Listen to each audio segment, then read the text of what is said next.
हरियाणा की 10 लोकसभा सीटों को जीतने के लिए बीजेपी एक साल से तैयारी कर रही थी। 2019 की तरह विपक्ष का सुपड़ा साफ करने के लिए बीजेपी ने बड़ी प्लानिंग तैयार की थी। बीजेपी को लगता था कि 2014 और 2019 की तरह तीसरी बार भी हरियाणा में बीजेपी का डंका बजेगा और विपक्ष का बंटाधार हो जाएगा। बीजेपी ने चुनाव में सुपर सक्सेस हासिल करने के लिए बड़े कार्डों का इंतजाम किया। बीजेपी का सबसे बड़े कार्ड थे प्रधानमंत्री मोदी। बीजेपी के रणनीतिकारों को यह लगता था कि 2014 और 2019 की तरह मोदी का डंका हरियाणा में बजेगा और उसी के आंधी में बीजेपी लगातार तीसरी बार हरियाणा में न सिर्फ प्रदेश में सरकार बनाएगी बल्कि उससे पहले लोकसभा चुनाव में 10 की 10 सीटें दोबारा से जीतने का कारनामा अपने नाम लिखेगी। लेकिन प्रधानमंत्री मोदी की आंधी को खट्टर साहब की खिलाफत ने दबाने का काम कर दिया, उसे दफनाने का काम कर दिया। जी हाँ, 9.5 साल तक हरियाणा के सीएम रहे मनोहर लाल खट्टर की खिलाफत इतनी ज़्यादा थी कि बीजेपी ने उस खिलाफत से बचने के लिए उन्हें मुख्यमंत्री के पद से भी हटाया। लेकिन उनको सुपर सीएम बनाकर बीजेपी ने बड़ी गलती कर ली, आत्मघाती गलती कर दी, जिसके चलते विरोध और आक्रोश जनता में बरकरार रहा। और यही वजह है कि उनकी छाया में, उनकी नेगेटिविटी में प्रधानमंत्री मोदी का नाम भी हरियाणा में डूब गया। हरियाणा में जो वोट मिले हैं वो भी मोदी के नाम पर मिले हैं, लेकिन ये सच्चाई है कि हरियाणा में जो वोटिंग परसेंटेज कम हुई है वो मोदी के आंधी नहीं चलने के कारण कम हुई है। यानी जो लोग बीजेपी के प्रति सॉफ्ट थे उन्होंने वोट नहीं डाले। विरोधी वोट तो लगभग 95% पोल हो गए, लेकिन बीजेपी के समर्थक, बीजेपी के लिए सॉफ्ट करने वाले लगभग 15% वोटर घर से बाहर नहीं निकले, जिसके चलते हरियाणा में पोलिंग डाउन रही।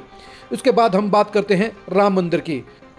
राम मंदिर के प्रति बने माहौल के बीच में हरियाणा में भी बीजेपी को लगता था कि वो आराम से इसके इफेक्ट में सारी सीटें जीत जाएगी, लेकिन हरियाणा में राम मंदिर का कोई भी इफेक्ट नज़र नहीं आया।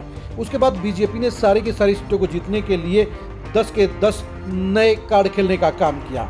अंबाला सीट पर रतन लाल कटारिया की मौत की सहानुभूति को वोटरों में ले जाने के लिए, इमोशनल कार्ड खेलने के लिए बीजेपी ने उनकी पत्नी बंतो कटारिया को चुनावी दंगल में उतारने का काम किया, लेकिन उनका इमोशनल कार्ड पूरी तरह से फेल हो गया और बंतो कटारिया के लिए कहीं भी जनता में इमोशनल अटैचमेंट नहीं दिखाई दी। यही वजह रही कि बंतो कटारिया चुनाव में फंस गई है। कुरुक्षेत्र सीट पर पक्की जीत हासिल करने के लिए बीजेपी पूरे प्रेशर के बीच में नवीन जिंदल को कांग्रेस से तोड़कर लेकर आई। हर सर्वे ये कह रहा था कि नवीन जिंदल अगर चुनावी दंगल में उतरते हैं तो वो 100% जीत जाएंगे, बड़ी जीत दर्ज करेंगे। लेकिन बीजेपी में आते ही सोने के जिंदल पीतल के बन गए, यानी उनकी सारी की सारी पॉजिटिविटी नेगेटिविटी में बदल गई। और आम आदमी पार्टी के सुशील गुप्ता और INLD के अभय सिंह चौटाला के बीच में नवीन जिंदल की जीत के सारे दावे धीमे पड़ गए और वो कड़े मुकाबले में फंस गए। जहाँ तक करनाल की बात है, करनाल में खट्टर साहब का रुतबा और साख दोनों दाव पर लगे थी। सुपर सीएम के तौर पर खट्टर साहब को ये लगता था कि जिस सीट को 2019 में संजय भाटिया ने 6.5 लाख वोटों से जीता है तो वो भी कम से कम 5 लाख वोटों से जीत जाएंगे। कांग्रेस ने सेटिंग के जरिए उनके सामने सबसे कमजोर प्रत्याशी दिवांशु बुद्धि राजा को टिकट देने का काम किया, लेकिन इसके बावजूद खट्टर साहब की खिलाफत खुद करनाल पार्लियामेंट में इतनी ज़्यादा थी कि वो मारे फिरने लगे। उनकी हार के आसार भी बनने लगे। उनको अपनी जीत के लिए जहां 6 महीने पहले सीएम ने भजनलाल को लेकर आना पड़ा, वहीं पर राजनाथ सिंह का सहारा लेना पड़ा और इसके साथ साथ उन्हें प्रधानमंत्री मोदी के नाम पर वोट मांगने पड़े।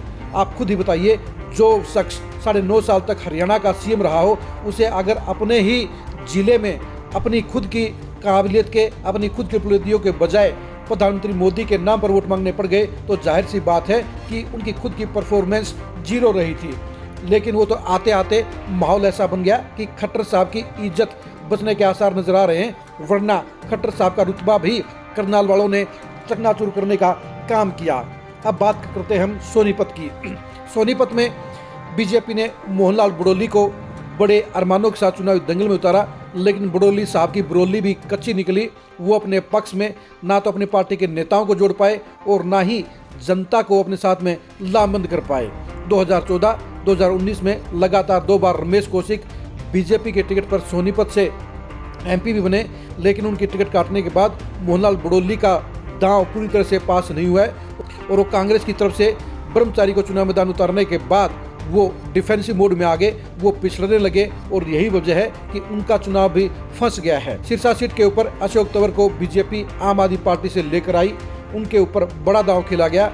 अशोक तंवर खुद अंबाला से चुनाव लड़ना चाहते थे, लेकिन बीजेपी ने उन्हें सिरसा में फंसा दिया और सिरसा अशोक तंवर के लिए भंवर साबित हुआ, क्योंकि सिरसा में जहां अशोक तंवर के लिए नेगेटिविटी नजर आई तो वहीं पर कुमारी शैलजा को बगैर मांगे ही लाखों वोट मिले और यही वजह रही कि सिरसा में भी तंवर का कार्ड बीजेपी का फेल रहा।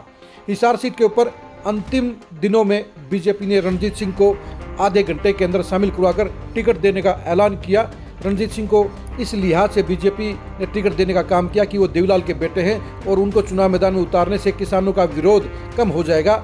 लेकिन हरियाणा में सबसे ज़्यादा विरोध का सामना रणजीत सिंह को करना पड़ा और यही वजह रही कि उनका चुनाव कभी भी उठ नहीं पाया। इसके अलावा बीजेपी के नेताओं की गद्दारी कहिए या भितरघात कहिए, दोनों ने ही रणजीत सिंह के चुनाव को कभी भी मजबूत नहीं किया, जिसके चलते रणजीत सिंह भी हिसार सीट पर फंस गए हैं। हरियाणा की पॉलिटिक्स में सबसे भाग्यशाली नेताओं में शामिल धर्मवीर सिंह के लिए भी इस बार भिवानी का चुनाव बेहद टेढ़ा हो गया। वो चुनाव जीतने के लिए जहां गली गली घूमने को मोहताज हुए, वहीं वो बंसीलाल की शरण में गए। बंसीलाल के समर्थकों से उन्होंने वोट भी मांगे, किरण चौधरी ने उनको समर्थन भी किया और इसके अलावा राव इंद्रजीत ने भी अटेली में आकर उनको अपना यार बताकर उनको जितवाने के लिए कोई और कसर नहीं छोड़ी। लेकिन इसके बावजूद धर्मवीर सिंह भी बिल्कुल कांटे के मुकाबले में फंस गए हैं। हरियाणा की सियासत में राजा कहे जाने वाले राव इंद्रजीत सिंह भी गुरुग्राम सीट पर लगातार चौथी बीजेपी की टिकट पर जीत के लिए इस बार पसीना पसीना हो गए। राजबब्बर को चुनाव मैदान उतारने से पहले राव इंद्रजीत की जीत आसान लग रही थी, लेकिन कांग्रेस ने राजबब्बर का कार्ड खेलकर राव इंद्रजीत के लिए मुश्किलें खड़ी कर दी और यही वजह रही कि राव इंद्रजीत को भी एक दूसरी पार्टी के बड़े नेता के साथ डील करके बावल में वोटों का इंतजाम करके अपनी जीत को पक्की करने का काम करना पड़ा। जहाँ तक हम बात करते हैं फरीदाबाद की, फरीदाबाद सीट के ऊपर बीजेपी के प्रत्याशी केपी गुर्जर जीत की हैट्रिक के लिए इतने ज़्यादा और कॉन्फिडेंट थे कि उनको लगता था कि उनके मुकाबले में कोई नहीं आ सकता है।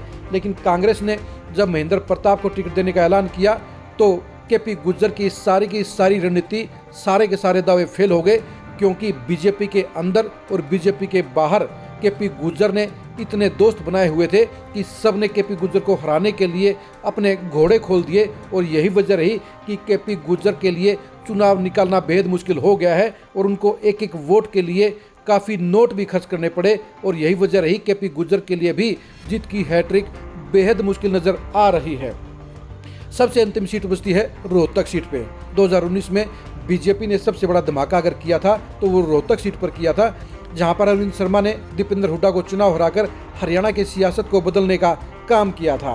बीजेपी इस बार भी चुनाव को जीतना चाहती थी, लेकिन वो अरविंद शर्मा के बजाय दूसरे चेहरे पर दाव लगाना चाहती थी। लेकिन अरविंद शर्मा की बगावती नेचर को देखते हुए और करनाल में उनके चुनाव लड़ने की आशंका और संभावना को देखते हुए बीजेपी ने मजबूरी में उन्हें दोबारा से रोहतक सीट पर प्रत्याशी बनाया। रोहतक सीट पर पिछले 5 साल में अरविंद शर्मा के खुद के कर्म इतने नेक रहे थे कि उनको बीजेपी के नेताओं ने ही खुलकर सपोर्ट नहीं किया।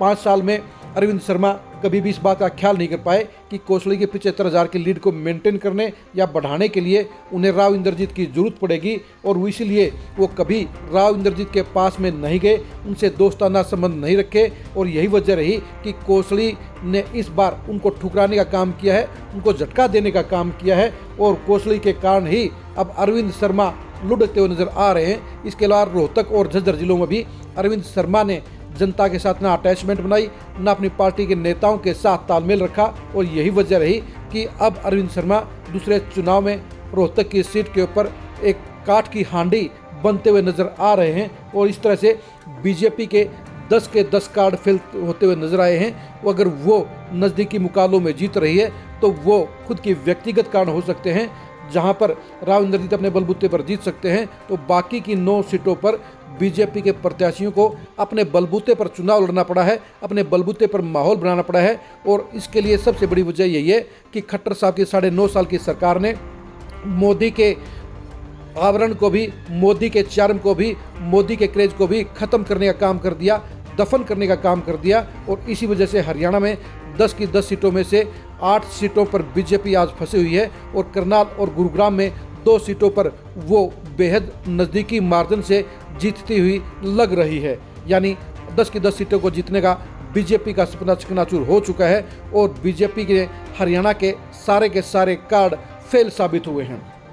लोकसभा चुनाव के बाद हरियाणा की सियासत में बीजेपी के भविष्य को जानने के लिए आप खरी खरी न्यूज़ के साथ बने रहिए।